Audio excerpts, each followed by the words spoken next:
So y'all, TikTok. I have never participated in TikTok, but let me tell you, whenever there was that 24-hour TikTok ban, people were losing their minds over it. It came back quickly, but artists and kids and teenagers, they were just lamenting the fact that TikTok was going away, and that really bothered me. So I want to talk to my friend that's here with me today, Jen Rowan. How you doing, Jen? I'm doing well, thank you. Jen, is this your first interview that you've done on media? It feels like it is. My nervousness is telling me that it is, but honestly, it's not. Well, you look beautiful. You look beautiful. You.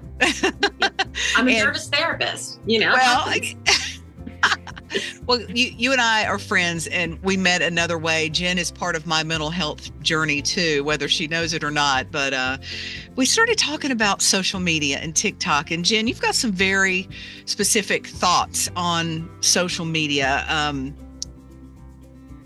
Isn't it all beneficial for kids? Is it at all beneficial? Maybe. There might be a couple of nuggets in there. I think as our kids have kind of shifted away from in-person communication, it has become a form of social connection, which is vital. Kids need that, adults need that. And I think in that way, it does provide some value to our kids, to our teens. My probably least popular opinion on social media is that I don't know that the value outweighs the cost. Right. But it's like we were talking earlier. I mean, can we put the genie back in the bottle? Do we have to release the genie in our own homes? And by that, I mean, what are some guidelines as parents, some realistic guidelines we can have with social media and parenting? So I think, thinking about what's age appropriate, but also knowing your child, talking to your child, figuring out for them what feels comfortable and what doesn't in terms of social media, like having conversations about, hey, if you saw this, how do you think you'd react? And what comes up for you when you hear people saying this, or this? And I think we get into a headspace where we think there's a lot of body image issues around social media for girls, which is true. But I'll tell you, it's our boys too. Yeah, it's 100%. Our boys too, especially if we have athletes, girls, boys. Everyone is included in that. And so it's appropriate to limit social media time with understanding that we're doing it with our kids' best intentions in mind. Our kids are going to tell us that we're terrible half the time, that we're ruining their lives, that we must hate them, right? And all the other things. But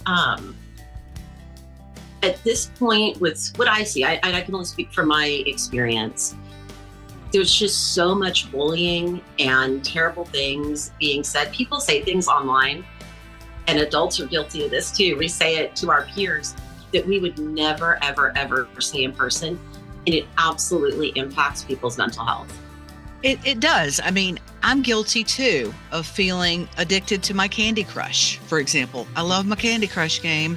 And I also like to get likes too on social media. So here I am, a grown woman, and responding that way. And it's got to be doubly that way for teenagers, that they just feed off of the approval on social media. Absolutely. I mean, it's prime for them because developmentally, their brains are still cooking, right? Like we're still cooking until we're 24, 25, 26 years old, especially with decision making. And so when we're a teen, if you and I think back to when we were young, pre-social media, right? We're from the before social media. We're from the 1900s. 1900s. It felt great when you got that new pair of jeans or something, you wore it to school and everyone noticed, or, maybe you had a date with someone that was really, really hot. It provided some validation from your peers. Social media is an extremely quick source of validation, but we have to ask ourselves, like, what do we have to do to get that validation? Because there's absolutely a degree, in my opinion, of children, how can I put this politely, participating, like putting out pictures that are probably not age appropriate. You just gotta, and do you think it's healthy to check what they're posting? Um, Yes. mhm. Depending on the age. I think our teens at some point probably deserve a little privacy, and we have to rely on what we've taught them. But when you're young, I don't believe in a lot of privacy because there are too many outside influences, and there are predators out there that we just don't need to open our kids' lives up to. Yeah, and there are teenagers that are taking their own lives because they think they're sending pictures to some person, and it's some guy in Nigeria, and then they end up with the sextortion thing where they tell them that they'll release the pictures if they don't give up so much money. So people are actually losing their lives, not even for that extreme, but maybe just because they're not receiving the kind of validation that they had once had on social media. So it's critical, I think, that we start early at a young age, pointing our kids in another way to be getting validated for their sports or their opinions, or not just on social media. Absolutely. And that comes a lot from us. You got to lead by example. And I am absolutely guilty of going home, sitting down on the couch with the dogs, and just start scrolling and checking out mentally. There's 4 of us in our household, and a couple of weeks ago I looked around and we were all 4 sitting in our living room on our phones. And I said, gosh, I'm so glad we could spend this time together. I know. We're all so checked out, which, okay, check out a little bit, but then come back to what's in front of you. Exactly. How can we tell if our kids are kind of in a fantasy world too deeply? What are some signs they might be exhibiting that, wait a minute, this is not normal behavior? Something's going on here. Yeah, that's a good one because it can be very tricky. And I think that starts with open communication with our kids. Sometimes it's uncomfortable to talk to our kids about some of the things that are out there. And of course, you have to do it at an age appropriate level, right? But having open communication, creating a safe place for our kids to feel like they can share if they're uncomfortable. There are things out there that if you see an account that your child is interacting with that's clearly an adult, and you have, a child that's in elementary, junior high, block it, step in, because kids can be convinced of anything. And the trick is our brains when we're little tell us that we can't be convinced, right? That we know better. We have that element of being invincible that sets us up to step into dangerous situations sometimes. Yeah, gosh, it's so scary. So absolutely, communication is the key. Starting to withdraw, right? Yeah. Starting to withdraw.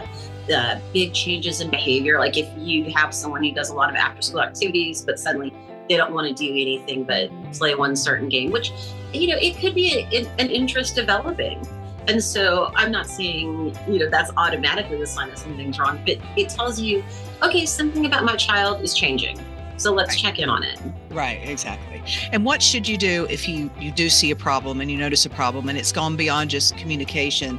Is there a number you can call or a resource that you can reach out to if you feel like your child is getting in a bad space mentally? Getting in a bad space mentally, I think a good first resource is therapy. There, almost every school that I'm aware of, now I'm located in Catawba County, but I believe in Iredell too, there are school counselors that you can speak to, and they can be a source of help. Reaching out to local therapist office to get a little bit of feedback and doing a couple of sessions. You can do sessions with your child. How can we solve this? But then also making sure that you explain to your child why you're doing what you're doing. Like so many times we're we just know that we're doing the best thing for our kid, but we forget to fill them in on why we're making these decisions. Right. Because we love you and we want you to be healthy and ultimately happy, not just happy for a second, but okay if you don't get 20 likes in 30 minutes, it's not the end of the world. No, but it can feel like that. And understanding, so many times with kids, they will tell us that it's the end of the world, right? And we tell them, that's so dramatic. You don't know. That's just what you think now.